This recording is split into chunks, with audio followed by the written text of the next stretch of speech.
Haz de mi vida un altar de adoración y encamíname solo en tu amor. Si algo incorrecto hay dentro de mí, purifícame y hazme un nuevo ser, oh Lord. Quiero entregarte a ti todo lo que soy y sumergirme en tu gloria. Quiero oír el palpitar de tu corazón, sentir el fuego de tu amor en mi interior.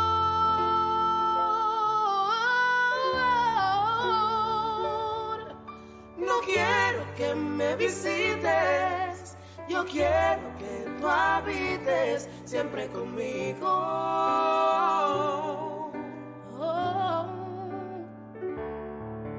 No quiero oro ni plata, quiero estar en la chequina de tu presencia, de tu presencia. Haz de mi vida un altar de adoración, oh, oh, y encamíname solo en tu amor, oh, oh, oh. Y si algo incorrecto hay dentro de mí, purifícame y hazme un nuevo ser, oh, yeah. Quiero entregarte a ti todo lo que soy y sumergirme en tu gloria. Quiero oír el palpitar de tu corazón, sentir el fuego de tu amor en mi interior.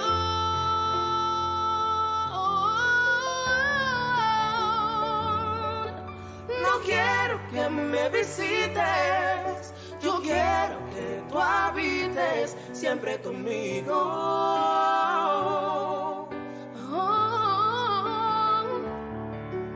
No quiero oro ni plata, quiero estar en la chequina de tu presencia, de tu presencia. No quiero nada a cambio de tu amor, Señor.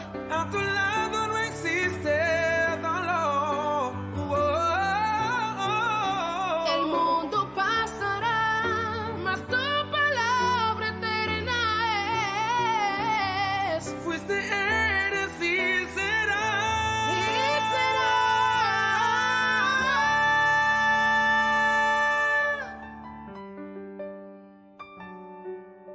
Yo quiero que tú habites siempre conmigo.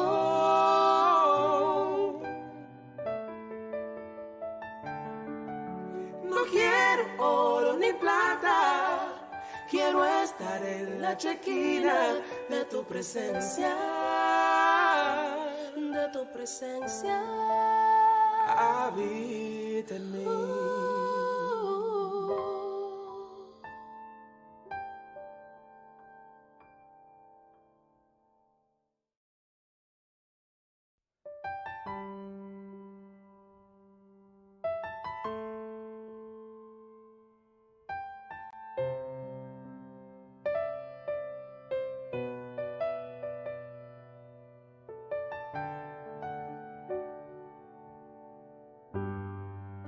Haz de mi vida un altar de adoración y encamíname solo en tu amor. Si algo incorrecto hay dentro de mí, purifícame y hazme un nuevo ser, oh Lord. Quiero entregarte a ti todo lo que soy y sumergirme en tu gloria quiero oír el palpitar de tu corazón, sentir el fuego de tu amor en mi interior.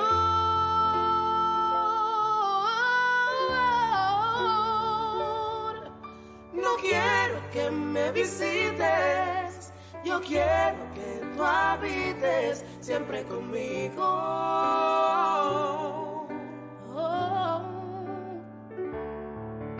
No quiero oro ni plata, quiero estar en la chequina de tu presencia, de tu presencia. Haz de mi vida un altar de adoración, y encamíname solo en tu amor. Y si algo incorrecto hay dentro de mí, purifícame y hazme un nuevo ser.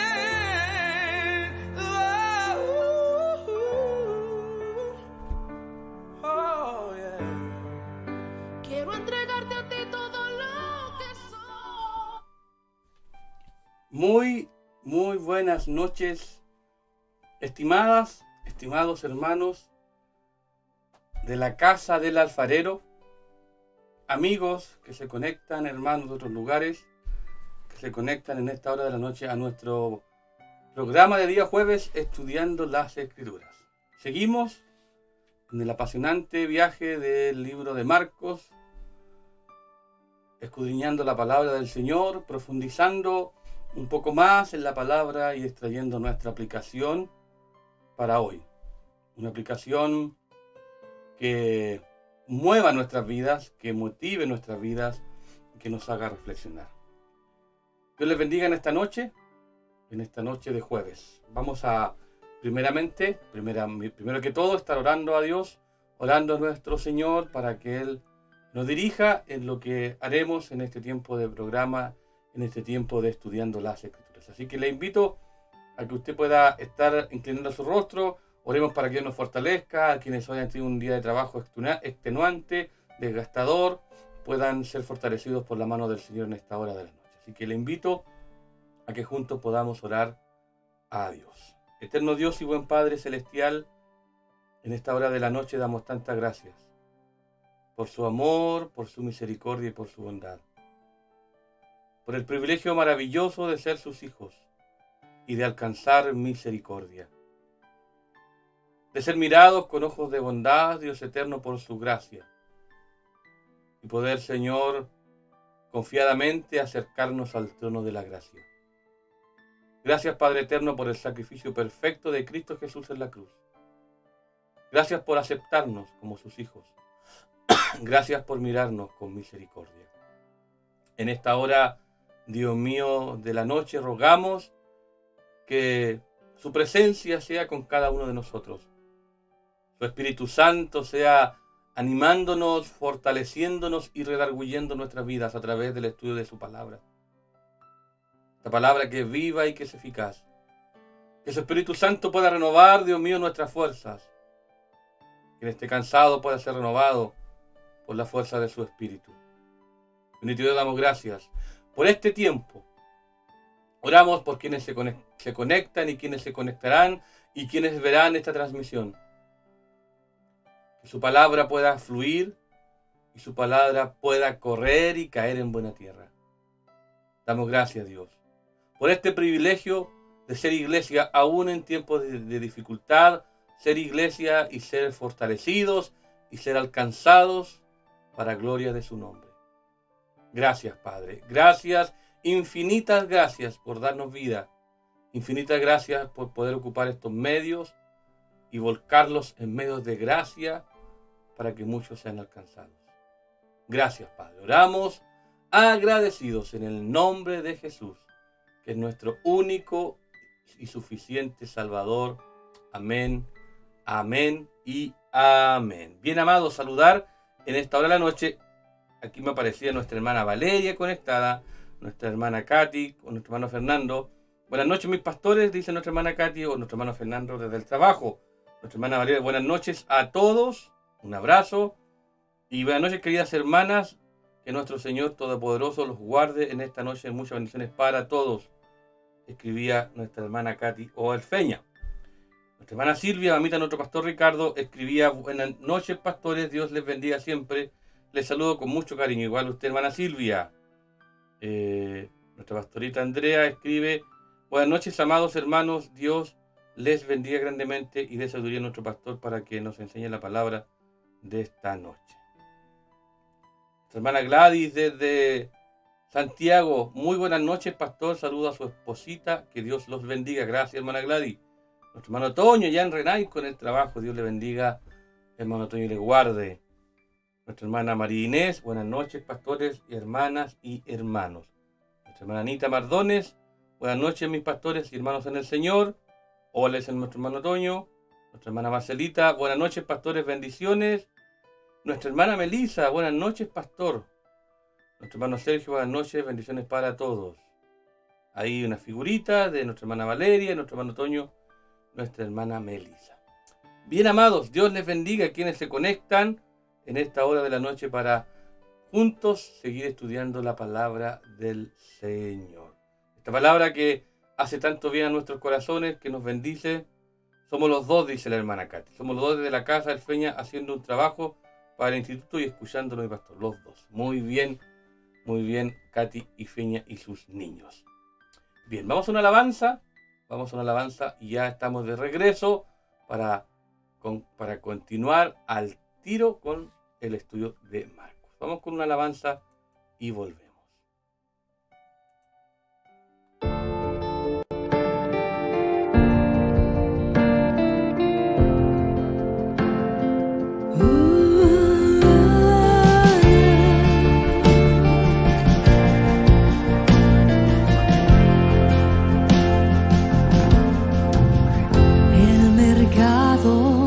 Está vacío y las calles solas están, los trabajos están quietos, terminó el cosechar, los aviones van sin rumbo y no hay nadie en el control, todo queda suspendido a la entrada del gran rey.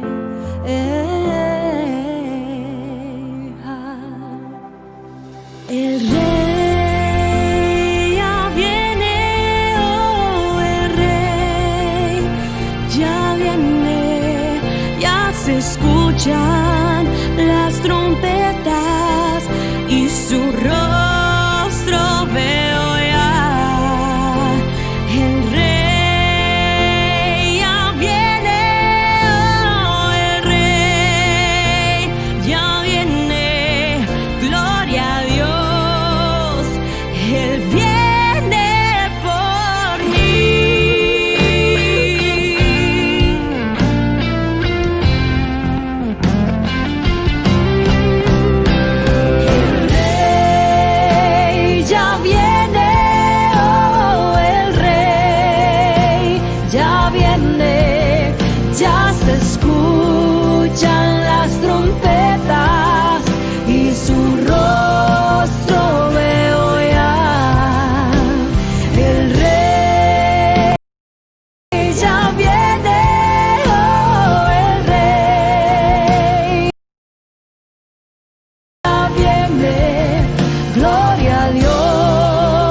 lo que hizo por mí. Con su sangre me ha salvado, su poder me ha levantado. A Dios sea la gloria por lo que hizo por mí.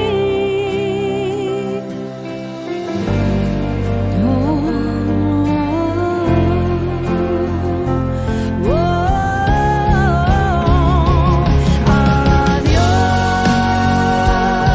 sea la gloria, a Dios sea la gloria, a Dios sea la gloria por lo que hizo por mí. Con su sangre me ha salvado, su poder me ha levantado. A Dios sea la gloria por lo que hizo por mí. A Dios sea la gloria, a Dios sea la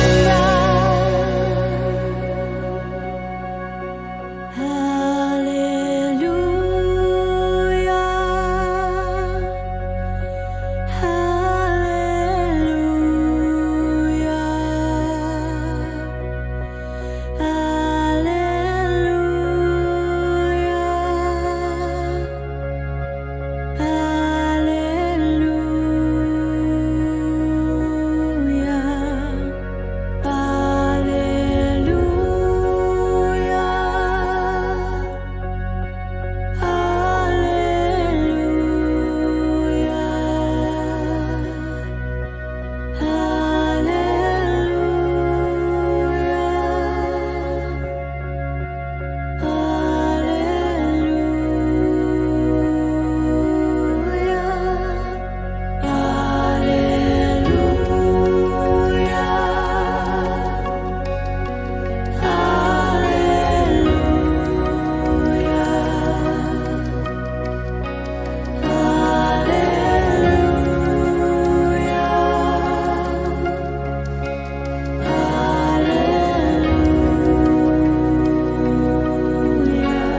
Hermosa alabanza, ciertamente.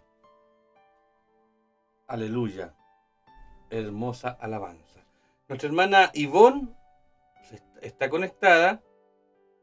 Y sí, hermana Marínez. Para Dios sea la gloria, que linda alabanza. Para Dios sea gloria, honra y alabanza por los siglos de los siglos. Amén. Bien, amados, vamos entonces a lo que nos convoca esta hora de la noche con el estudio de la palabra del Señor, continuando en este estudio sistemático del Evangelio de Marcos.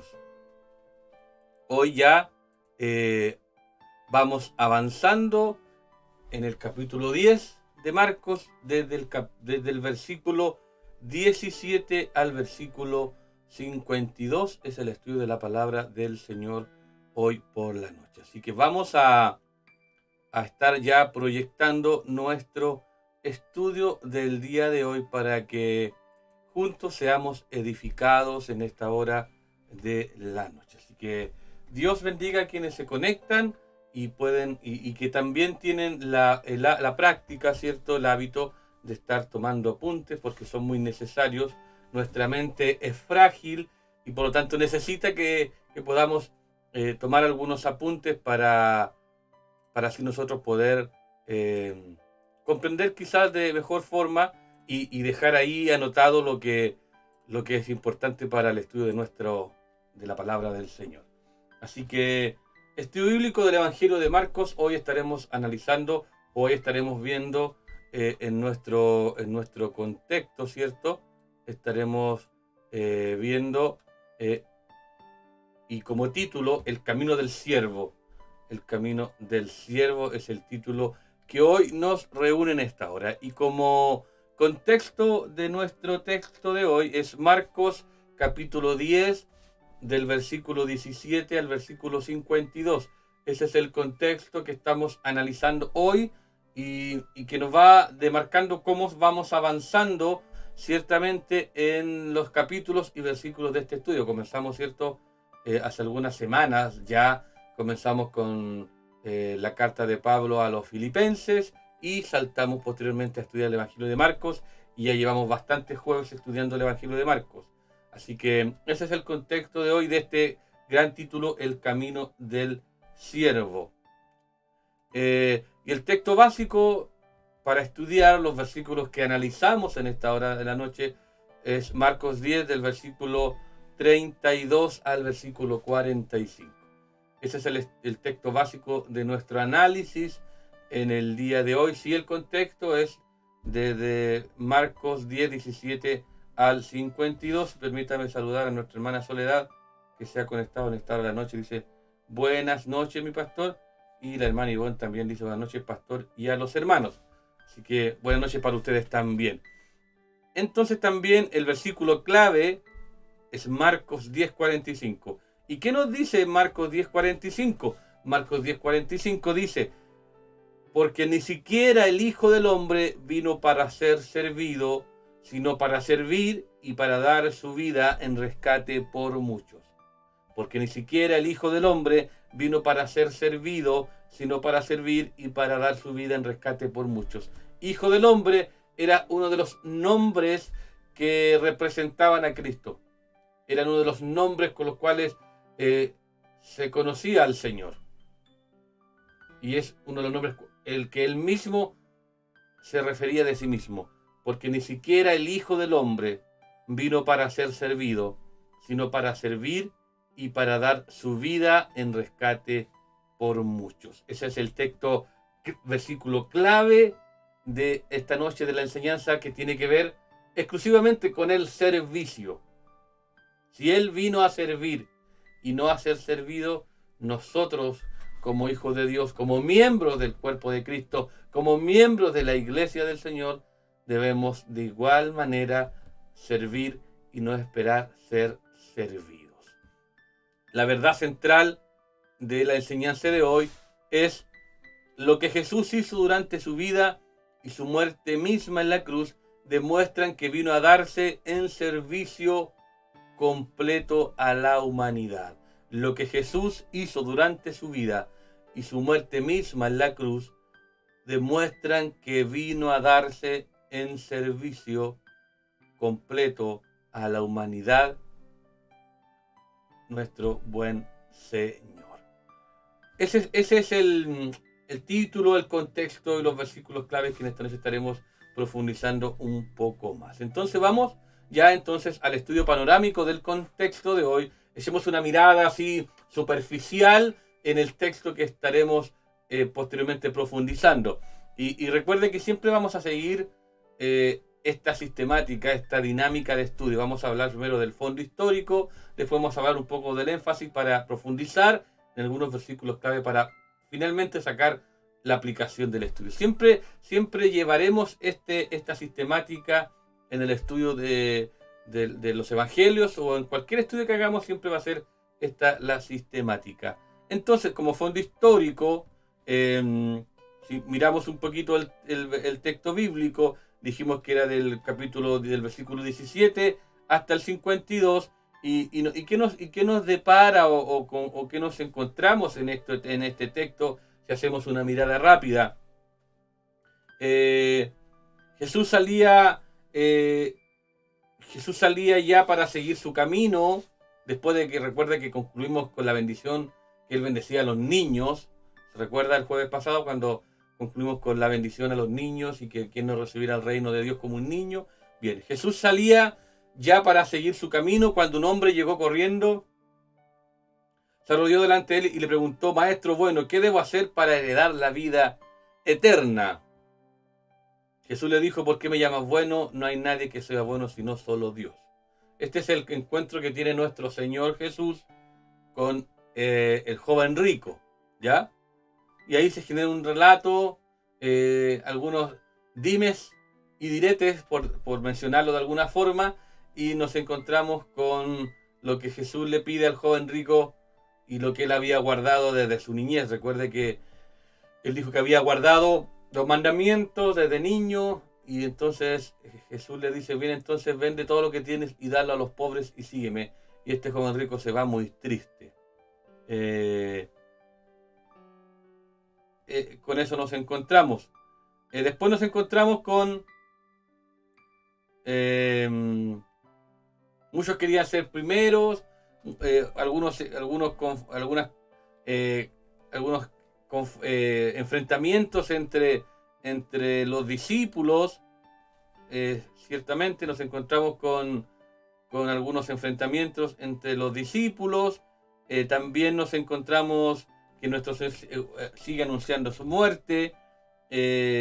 Encontramos con la petición de Santiago y Juan o de Jacobo y Juan de tener un lugar preferente. De hecho, la mamá de estos le dice: permite que mis hijos, uno se siente a tu derecha y uno a tu izquierda en tu reino. También nos encontramos con ello y se genera un enojo por parte de los demás discípulos, de los 10 restantes, ante esta petición. También nos encontramos con la sanidad del ciego Bartimeo, que de hecho el nombre Bartimeo tiene un significado bastante importante, que también lo estaremos mirando, y la sanidad de la vista, ¿cierto? Y otra vez este término del Señor: vete, tu fe te ha salvado. El Bartimeo necesitaba recibir la vista, pero nuestro Señor vuelve con esta frase típica de cada milagro que él hace y la relevancia que tiene: tu fe te ha salvado. Cuán importante primero es que seamos salvados y no sanados. Y eso nos demuestra a nosotros realmente por qué vamos detrás del Señor. Si vamos solamente por una necesidad física o por una necesidad espiritual. Es importante lo que el relato del texto bíblico nos va mencionando. Así que ese sería como el énfasis o el contexto de estos versículos. Entonces, ¿qué nos encontramos dentro de este fondo histórico? Nos encontramos con el ojo de la aguja. Recuerde el relato del ojo de la aguja, donde el Señor hace la mención que es más fácil pasar un camello por el ojo de una aguja que un rico entre el reino en los cielos. El Señor está utilizando una hipérbole, está utilizando una exageración para dar a entender que es más fácil que pase el camello por el ojo de una aguja antes que un rico entre el reino de los cielos. Entonces, la expresión más fácil es a un camello pasar por el ojo de una aguja que a un rico entrar en el reino de Dios. Ha sido objeto de interpretaciones fantasiosas. Por ejemplo, surgió en la Edad Media la idea de una pequeña puerta llamada Ojo de Aguja en el portón de Jerusalén, y para que un camello pudiera entrar tendría que arrodillarse. En el primer siglo no se conocía tal cosa. Otros opinan que camello debe entenderse soga, pues en griego son términos muy parecidos. Jesús más bien está usando una hipérbole, como les mencionó, una exageración, para señalar que es imposible que un rico que confía en sus riquezas pueda entrar en la vida eterna. Todo aquel que es saciado en lo material no necesita buscar a Dios. Por eso generalmente venían los pobres, los necesitados tras el Señor, y no los ricos. Solamente aquellos ricos que se dieron cuenta de su necesidad espiritual podían dejarlo todo. Pero nuestro Señor nos demuestra que es más fácil que un rico pueda confiar más en sus riquezas para que entrar en la vida eterna. Se trata de la cita de un proverbio muy conocido precisamente por ser grotesco, exagerado. El camello era el animal más grande en Palestina en ese tiempo, entonces hay una exageración ahí de que es más fácil que entre un camello, ¿cierto?, por el ojo de una aguja, que un rico entre en el reino de los cielos, porque el rico confía ciegamente en su riqueza. Y si el rico tiene abundancia, ¿para qué va a querer entrar en el reino de los cielos? ¿Para qué entra Jesús si el rico está cómodo, en realidad? También nos encontramos dentro de este fondo histórico con estos hijos de Zebedeo. Y es interesante mencionar que en Mateo dice que el pedido que tradicionalmente le atribuimos a Jacobo o Santiago y a Juan, en realidad lo hizo Salomé, la madre de ellos. Marcos no lo menciona, pero sí Mateo menciona que es la madre la que le hace esta petición al Señor. Quizá el deseo de resguardar la imagen de los apóstoles hizo que Mateo pensara en la ambición natural de la madre. Una petición semejante no era digna de un apóstol. Sin embargo, hay que recordar que Jesús los había incluido en el círculo más íntimo de sus amigos.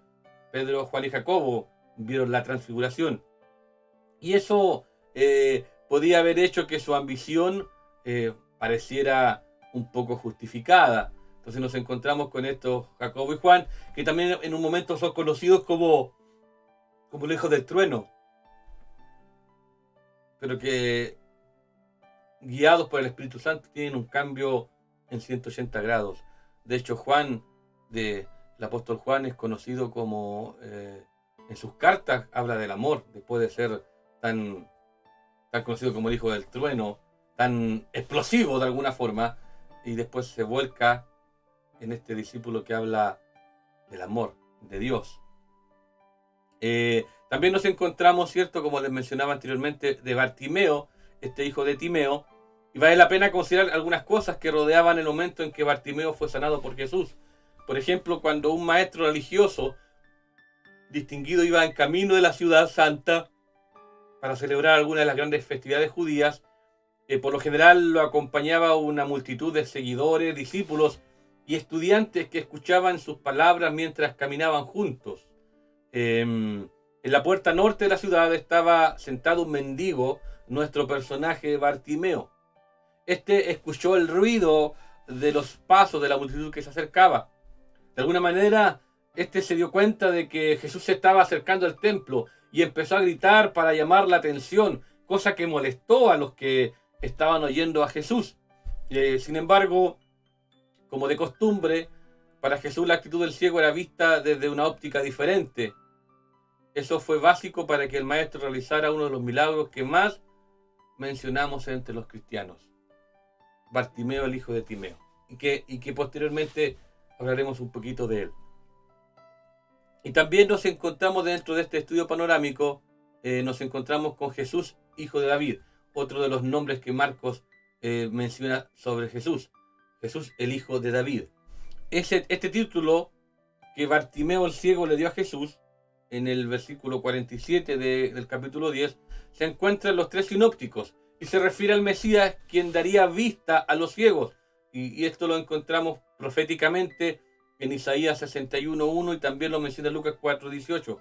Marcos emplea el título dos veces, aquí y en Marcos 12:35. Bartimeo no desconocía quién era Jesús. Su insistencia en llamarlo hijo de David una y otra vez reflejaba que estaba mencionando un título mesiánico. Sin embargo, esa idea hablaba de un Mesías conquistador, un rey de la línea de David que llevaría a Israel a recuperar su grandeza como pueblo. No se nos exige necesariamente que entendamos a plenitud quién es Jesús. Lo que se nos pide es que tengamos fe. El cristianismo comienza en nosotros cuando reaccionamos frente a la persona de Jesús. si nunca llegamos a ser capaces de elaborar teológicamente las cosas, de pensar en Dios, esa respuesta verdadera, lo único que sé es que antes era ciego y ahora veo, ese grito honesto que sale del alma es más que suficiente para dar testimonio. Tenemos que elaborar nuestros pensamientos teológicos. Recuerde que todos hacemos teología. Cada vez que usted abre la Biblia y lee sobre Jesús, o lee sobre los discípulos, o sobre la enseñanza, y usted interpreta un texto, ya sea para conversarlo en familia, o para compartirlo a través de la red social, o para compartirlo en la iglesia, usted está haciendo teología. En mayor o menor grado usted lo está haciendo. Entonces debemos esbozar un pensamiento teológico con respecto a Jesús, a la persona de Jesús. Y esa respuesta es muy, muy valedera. Lo único que sé es que antes era ciego y ahora veo. Importante. Lo único importante es que antes nosotros éramos ciegos y ahora también vemos. Pastor, yo nunca he estado ciego. Físicamente no, pero espiritualmente antes estábamos ciegos. Físicamente aún no hemos muerto. Espiritualmente hemos resucitado, porque estábamos muertos en delitos y pecados, y ahora hemos resucitado a novedad de vida al aceptar a Cristo Jesús. Espiritualmente ya hemos muerto y resucitamos. Espiritualmente morimos en las aguas del bautismo y resucitamos a novedad de vida. Y esos son nuestros pensamientos teológicos acerca de Jesús, acerca de lo que antes éramos y ahora somos a través de la misericordia del Señor. Interesante que podamos reflexionar sobre ello. Bien, hermanos, ¿qué encontramos en el énfasis entonces? Profundizando un poquito. ¿A quién servía el joven rico? Marcos 10, del versículo 17 al 22. El joven rico era esclavo de las posesiones materiales y las servía. Cuando Jesús le dio la oportunidad de tener tesoro en el cielo o vida eterna con la condición de deshacerse de sus bienes, no aceptó la oferta, pues estaba esclavizado, lamentablemente, a las riquezas materiales. Lamentablemente eso, amados. Hay muchos que son esclavos de las riquezas materiales y que no tienen la oportunidad de ser liberados, y que en realidad no ven que han sido esclavos y que necesitan ser libres, y el único que puede traer libertad es Cristo el Señor. También dentro de este énfasis nos encontramos con el peligro de servir a las riquezas. Versículo 23 al 25. Servir a las riquezas significa dar prioridad a ellas como lo más importante en la vida, de modo que llegan a ser un Dios, llegan a ser su Dios. Jesús advirtió a sus seguidores que es imposible servir a Dios y a las riquezas. Mateo 6:24. ¿Y qué nos dice Mateo 6:24? Si usted también ahí lo quiere buscar, yo también lo voy a buscar para que podamos mencionar un poquito lo que dice Mateo 6:24 cuando Jesús habla en el Sermón del Monte con respecto a la riqueza. Dice: nadie puede servir a dos amos, pues odiará a uno y amará al otro, o estimará a uno y menospreciará al otro. Ustedes no pueden servir a Dios y a las riquezas. Palabras de nuestro Señor Jesús en el Sermón del Monte. También nos encontramos dentro de este énfasis: los primeros serán postreros. Del versículo 26 al 31. En el reino de Dios los valores y las evaluaciones humanas se invierten. El joven rico, según el concepto humano, sería primero, y los humildes seguidores de Cristo ocuparían el último lugar. En el reino de Dios se invierte. Jamás el joven rico iba a servir. El joven rico tenía los recursos para contratar servidores, y por lo tanto, como un hombre rico, y como todo hombre rico o familia rica, esperan que se les atienda. Por lo tanto, en el concepto humano sería primero. Y los humildes seguidores de Cristo ocuparían el último lugar. O los servidores a los cuales este hombre contrataría están en segundo lugar porque son los que le atienden. El tema es que en el reino de Dios esto se invierte. Jesús le dijo a los discípulos, el que quiera ser primero en el reino, aquí debe servir. El que quiera tener el primer lugar o la primera o la honra, tiene que servir. Entonces, en el reino de Dios, el primero es el que sirve, no es el último. Interesante cómo se invierten los papeles con respecto al reino humano y con respecto al reino de Dios o al reino espiritual. El Hijo del Hombre será entregado, lo encontramos, ¿cierto?, desde el versículo 32 al 34, y es la tercera vez que Jesús describe con cada vez más detalle su muerte, su sepultura y su resurrección. En el Marcos 8:31, Marcos 9:31 y en estos versículos Jesús describe con más detalle su muerte, sepultura y resurrección. Sabía exactamente lo que le iba a pasar y sin embargo afirmó su rostro para ir a Jerusalén, o oró para ir a Jerusalén. Y también nos encontramos con este conflicto que relata Marcos y los otros evangelios en el versículo 41 al 45, las pretensiones de Jacobo y Juan. Indica que una completa falta de comprensión de la naturaleza del reino de Dios, que Jesús recién había expuesto con respecto a quién quería ser el primero, y era el tema del servicio. Estos dos hermanos se adelantaron para pedir lugares de preferencia, un lugar de honor al lado de Jesús en su reino de gloria. Y recuerde, Mateo lo menciona, que es la mamá la que le pide a Jesús que cuando venga a su reino uno esté a la derecha y el otro a la izquierda. Llevaban tiempo con el maestro y parece que aún no habían entendido. Estaban escuchando las enseñanzas. Poco más atrás nos encontramos que Jesús estaba hablando con el joven rico y habla sobre esto de las afanes y las riquezas, de cuán difícil es entrar un rico en el reino de los cielos y cuán importante es el que quiera ser primero, tiene que ser servidor. Y estos están pidiendo un lugar de preferencia en el reino de los cielos o en el reino de Dios cuando Jesús vuelva.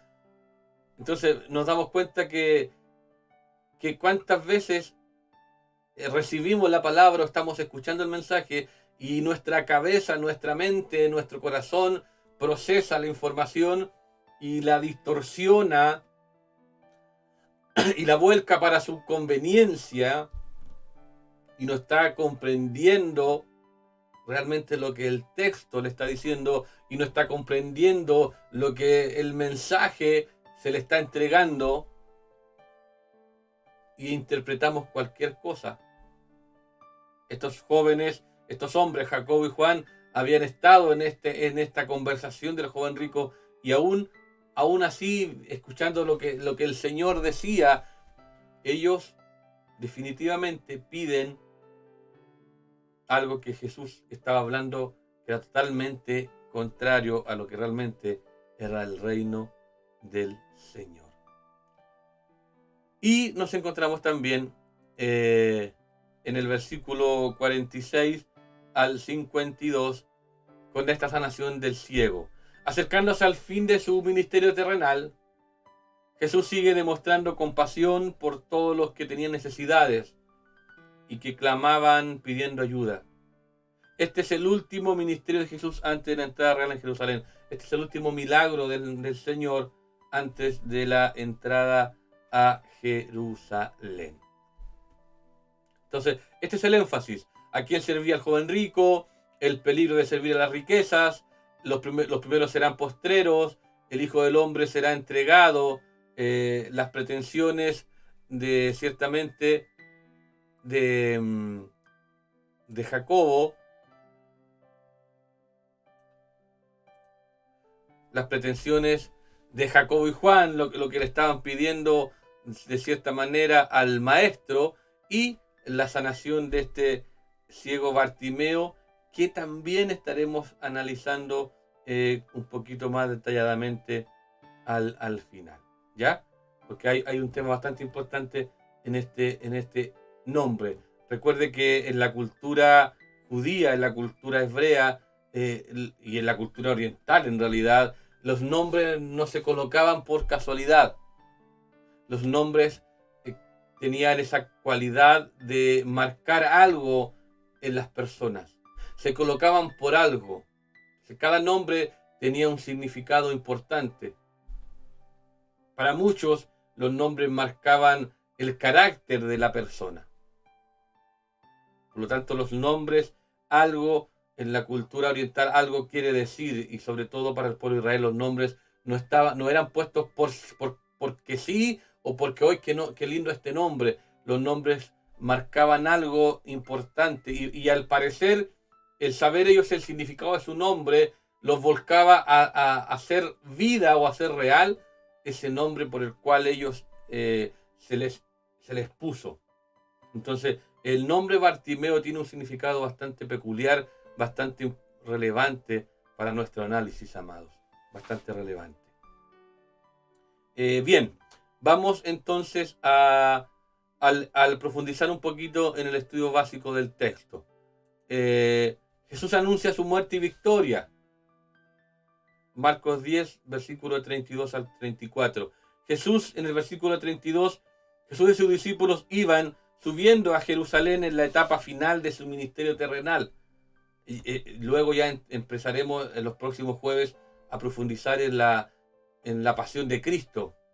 Y eso es potente, recordar la pasión de nuestro Señor.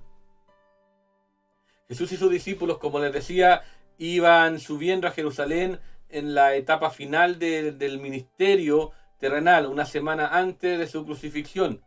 Estaban asombrados y tenían miedo de los que le seguían, incluyendo a los discípulos. ¿Qué es lo que produjo esta emoción?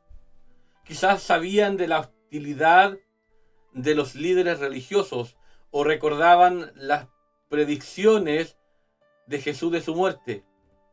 Jesús habló a sus discípulos en privado. Jesús habla a sus discípulos ciertamente en privado. En el versículo 33, como lo mencionamos anteriormente, también Jesús por tercera vez describe en detalle lo que le iba a pasar en Jerusalén. El Hijo del Hombre será entregado. Hijo del Hombre es el título favorito de Jesús al referirse a sí mismo, como les mencionaba al comienzo. Se nota que cada vez que agrega nuevos detalles, aquí les avisa que los líderes religiosos le entregarán a los gentiles, y los gentiles son los romanos, una evidencia más del rechazo total de parte de su propio pueblo. Los mismos líderes religiosos que oportunidad tras oportunidad buscaron con astucia poder hacer caer al Señor cuando le hacían preguntas, cuando le dieron a la mujer adúltera, como lo relata el Evangelio de Juan, para pillarlo de alguna forma. Cada pregunta que le hicieron capciosamente para pillarlo, estos mismos líderes religiosos que esperaban la venida del Mesías y que no entendieron el mensaje, que no entendieron que Dios mismo había venido a la tierra para restaurar una relación que estos líderes religiosos parece no habían comprendido cuán dañada estaba esa relación, y estos mismos líderes, su propia nación, lo entrega en manos de los gentiles, lo entrega en manos de los romanos, y vemos ese rechazo de su propio pueblo. Podríamos cuestionar, podríamos criticar, enjuiciar a los líderes religiosos por su actitud. Pero amados, ¿cuántas veces nosotros también hemos traicionado al Maestro? ¿Cuántas veces nosotros hemos traicionado a nuestro Dios con nuestras actitudes, con nuestros arrebatos, con nuestro carácter, con nuestros desprecios? Y usted me dirá, ¿pero qué desprecio? Cuando no hacemos su voluntad, cuando queremos caminar a nuestra manera, cuando no queremos aceptar la enseñanza que viene de la palabra del Señor, estamos rechazando al Maestro. Estamos tirando por el tacho de la basura las enseñanzas de la palabra del Señor. Enseñanzas tan claras como la que nuestro Señor menciona y que el evangelista Juan lo menciona en Juan 5:39. Escudriñad las Escrituras, porque os parece que en ellas encontráis la vida eterna y ellas son las que dan testimonio de mí. Y lo dijo el mismo Señor, y Juan lo recoge y lo transcribe en el texto bíblico y está para nosotros. Y a través de los tiempos, a través de los siglos, esa frase ha sido guardada, ha sido recopilada, ha sido interpretada, ha sido traducida para que usted y yo entienda lo que Jesús mismo le dijo a los discípulos y le dijo quizás a los fariseos, quizás a los judíos que conocían la palabra, que estaban ahí en la sinagoga estudiando la palabra sábado tras sábado, guardando el día de reposo, y Jesús les dice: escudriñen las Escrituras, escudriñenlas, porque en ellas os parece que encontráis la vida eterna y ellas son las que dan testimonio de mí. Sabiendo que las Escrituras daban testimonio de Jesús, los líderes religiosos de ese tiempo lo traicionan. Pero nosotros, para nosotros esa palabra, esa aplicación es tan contemporánea para nosotros. Nuestro Señor nos dice: ya pues, chiquillos, ya pues, hermano, ya pues, discípulo, ya pues, amigo, escudriña la Escritura, escudriña la palabra, pues en ellas creéis encontrar la vida eterna. De alguna forma nuestro Señor es medio sarcástico con estos líderes religiosos. Escudriñen la Escritura. Escudriñen la Escritura ustedes en este tiempo, 2020, en medio de esta pandemia. Escudriñen la Escritura, porque en ellas os parece que encontráis la vida eterna.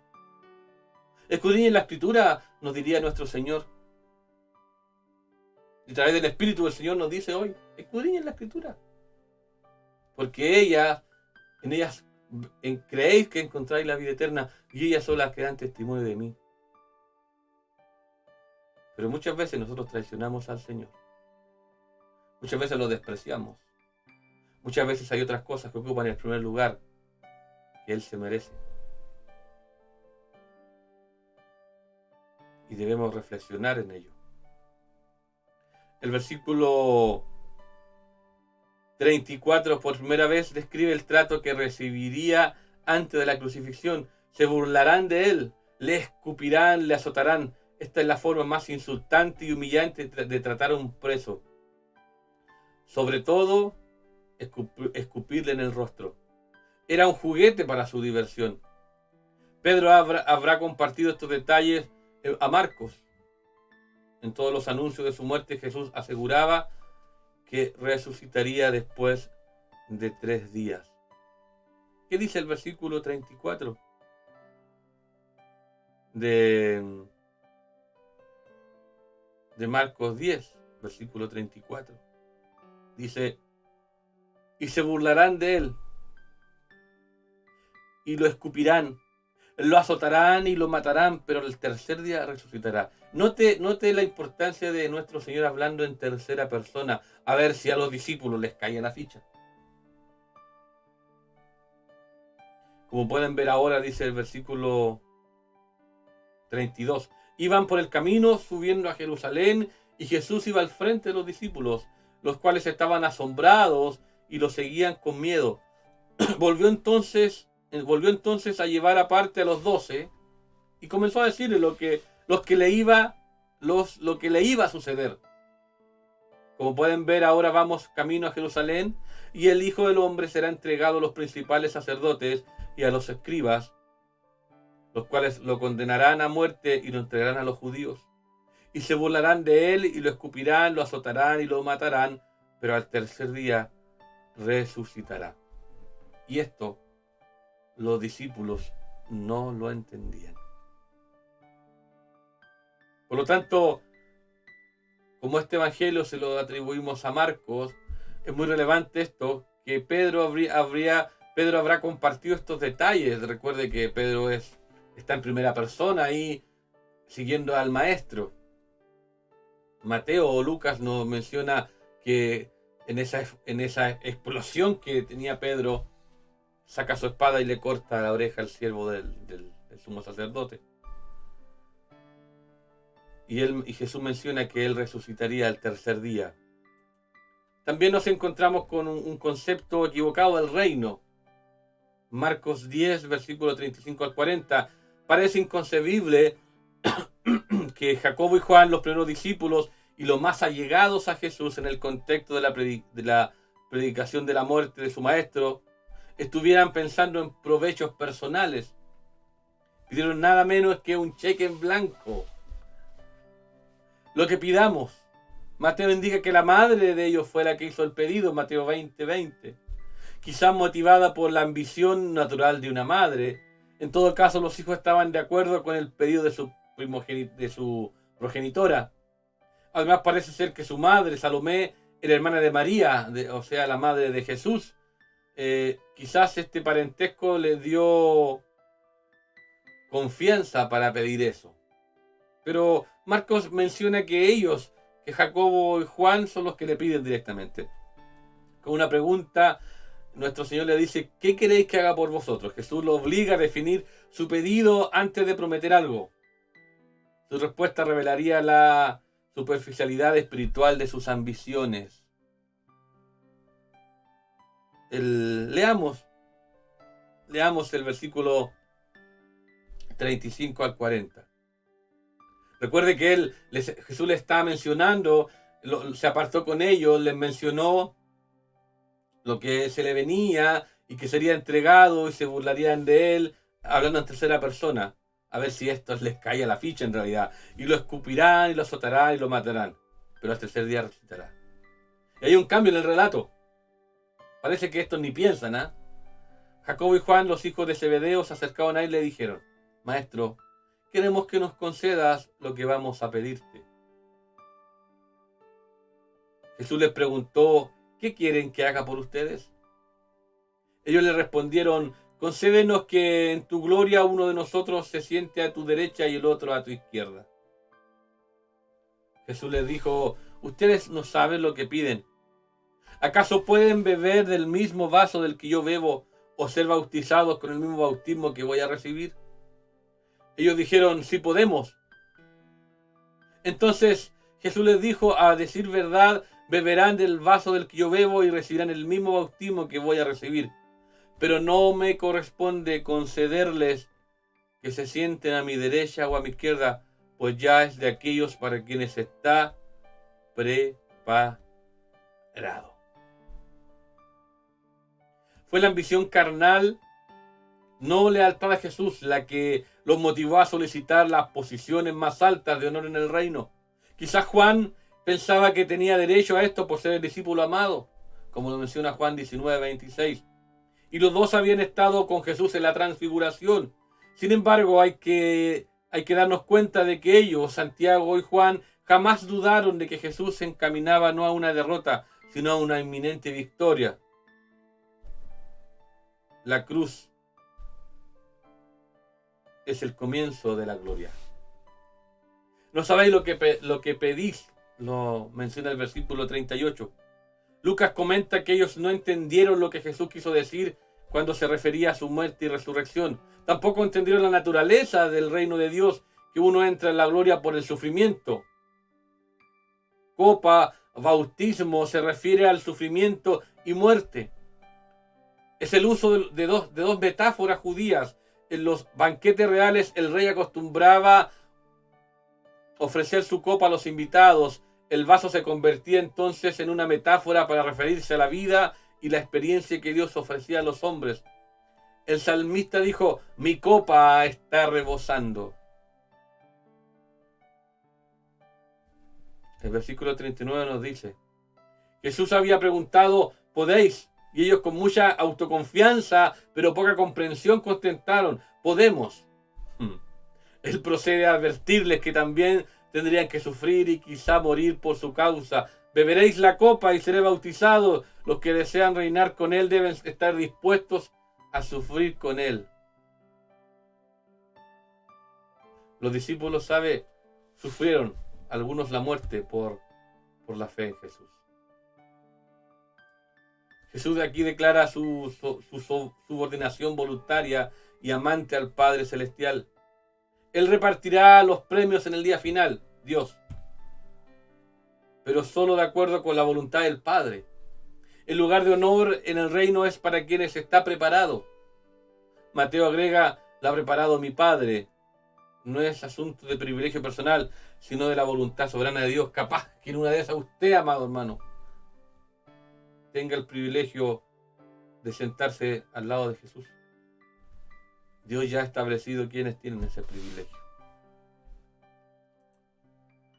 También nos encontramos con el servicio, el sentido del servicio en el reino.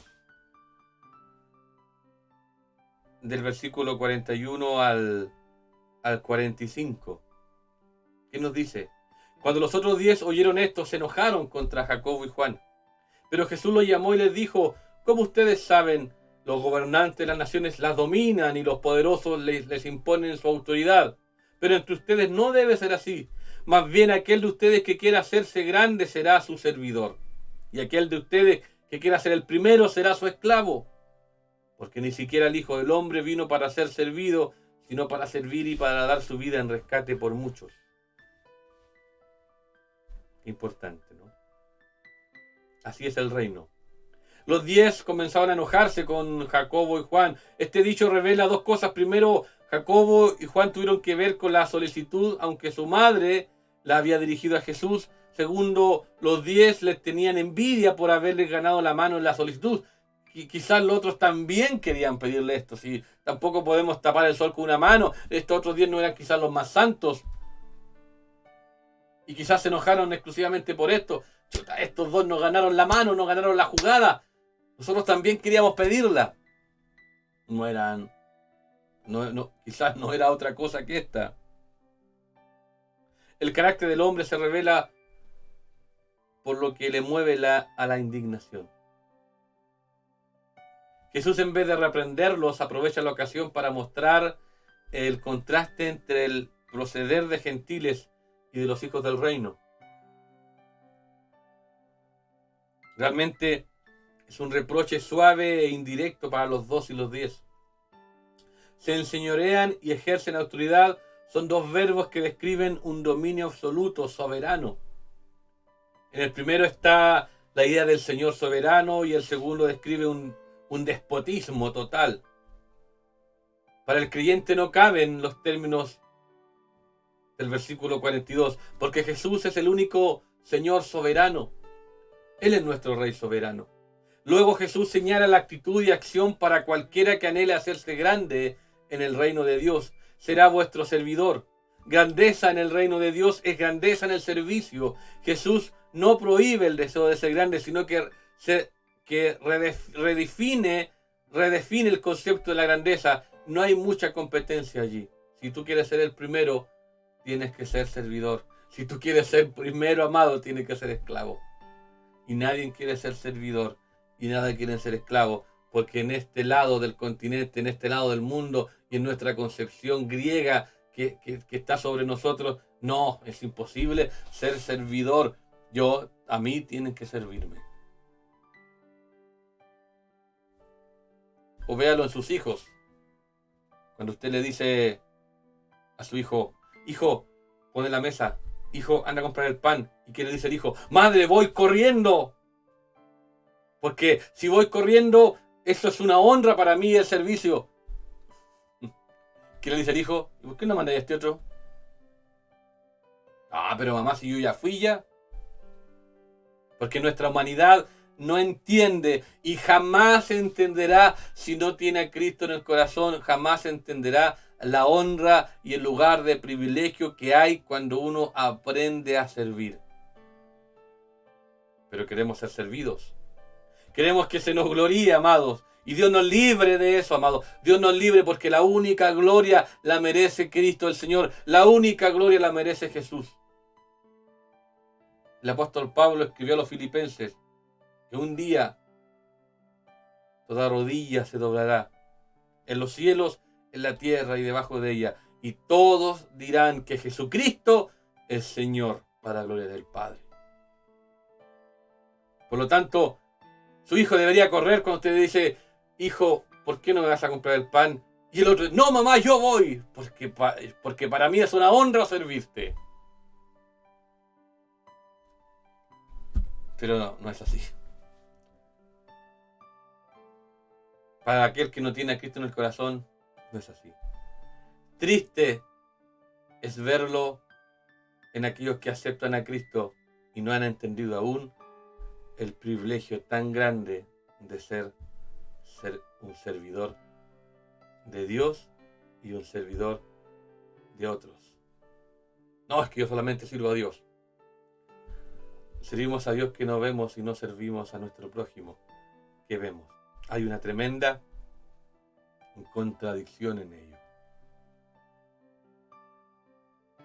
Jesús repite el mismo principio del reino en otras palabras, un paralelismo hebreo común en el Antiguo Testamento. Deseo de hacerse grande y el anhelo de ser el primero son conceptos sinónimos. El que quiera ser grande tiene que ser servidor primero. En el versículo 45 nos encontramos con este broche de oro en el argumento de lo que es la grandeza en el reino. Jesús puso el ejemplo de su propia vida y ministerio. Es el siervo sufriente de Isaías 53, 11, 12.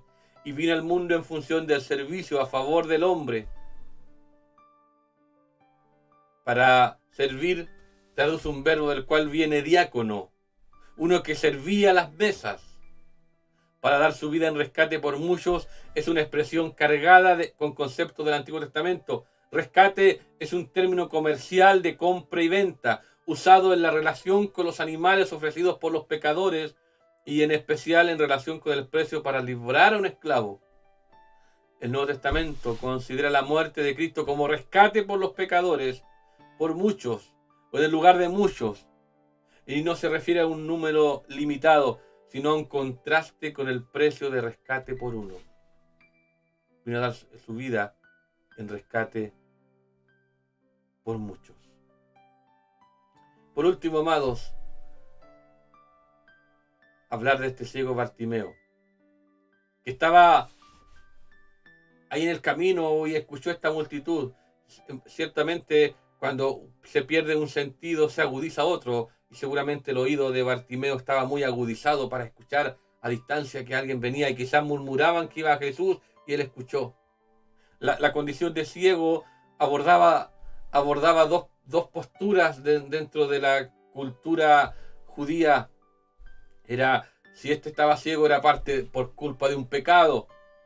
Y en alguna ocasión los discípulos le preguntan al maestro, ¿por qué está así? Los paralíticos, los ciegos, los cojos, los mudos, se atribuía a un pecado, ya fuera de quien tenía esta condición o por los padres. Y los discípulos le preguntan en alguna ocasión a Jesús, maestro, ¿por qué este está así? ¿Por qué él pecó o los padres pecaron? Y Jesús le dice, este no está así ni porque él pecó ni porque los padres pecaron, este está así para que Dios sea glorificado. Entonces, estos que tenían esta condición eran de alguna forma rechazados por el pueblo. Porque ahí estaba ese juicio. Y este está así, este está ciego porque pecó. O este está ciego porque los padres pecaron. Se podría levantar este juicio.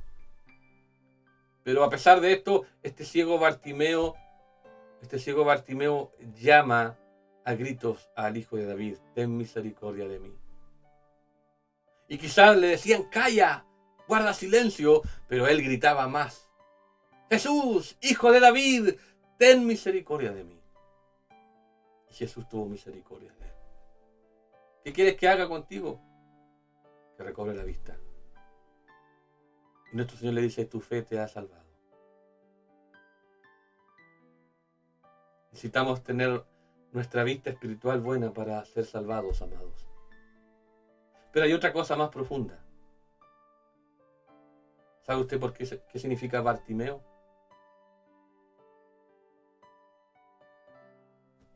Bar es hijo. Bar es hijo. Por eso los nombres tienen un significado potente, amados. Bar es hijo. Y Timeo es hijo de honor. Entonces, este Bartimeo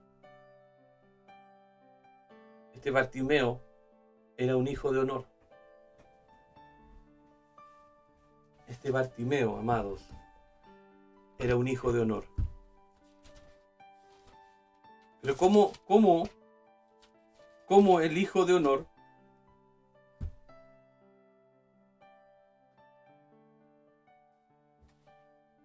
cómo este hijo de honor estaba en esa condición. Y en arameo, Bar es hijo. Y Timeo es honor, del griego Timao. Entonces, Bar Timeo, hijo de honor. Entonces, ¿cómo un hijo de honor estaba en esa condición? ¿Cómo un hijo de honor está ciego? Si es un hijo de honor, un hijo honorable.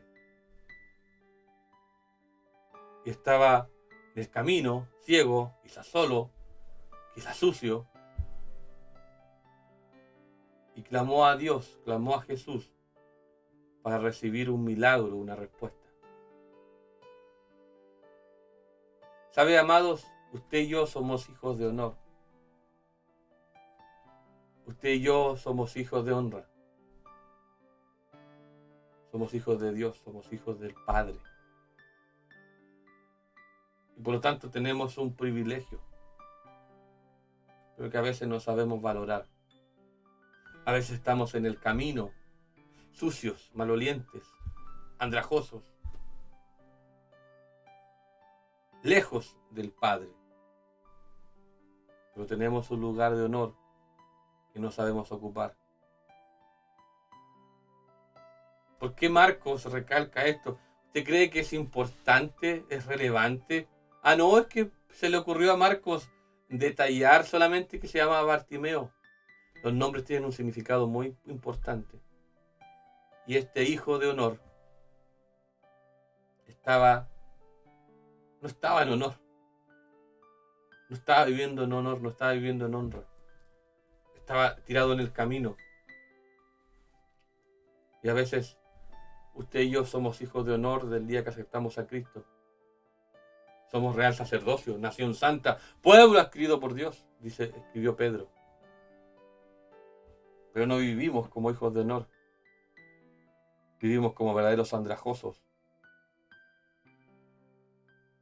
sin valorar lo que Dios nos ha dado, sin tomarle peso a esta honra que Dios nos da, y sobre todo sin comportarnos como verdaderos servidores de Él. Este hijo de honor recibió la bendición, recobró la vista y Jesús le dijo: tu fe te ha salvado. Una vez más se abrieron sus ojos para encontrar el camino. Y quizás hoy es la ocasión también para que nuestros ojos se abran, se limpien y encontremos nuevamente el camino. ¿Recuerda a Pablo? Pablo, con cartas de los principales de la sinagoga, fue tras los discípulos de Jesús para llevarlos presos, y en el camino se le apareció Jesús y se le colocaron como escamas en los ojos. Quedó ciego. Cuando uno de los discípulos de Jesús fue a orar y puso sus manos y oró, y el Espíritu Santo vino sobre Pablo, se le cayeron como escamas de los ojos y volvió a recuperar la vista.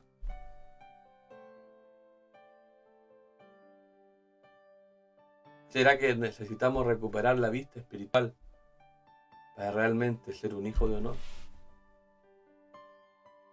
Qué importante, qué potente reflexión. Le invito a que vamos a escuchar una alabanza para concluir con las aplicaciones del estudio de hoy que tenemos para la gloria de Dios. Vamos a una alabanza y volvemos con las aplicaciones del estudio de hoy.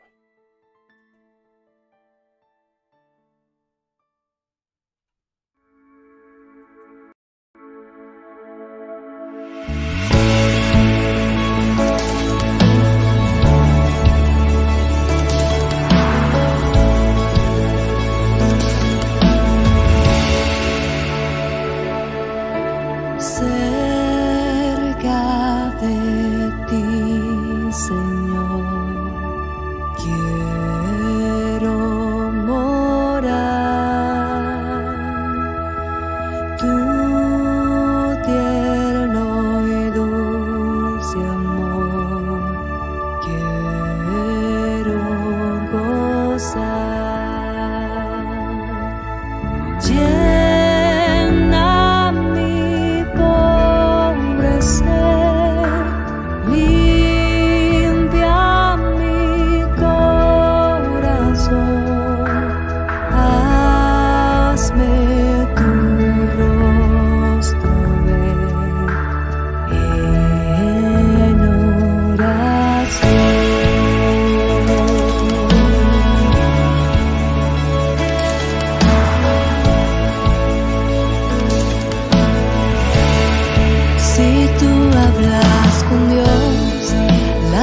cosas cambiarán.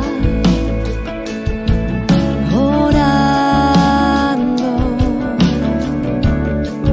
cualquier necesidad Dios la resolverá.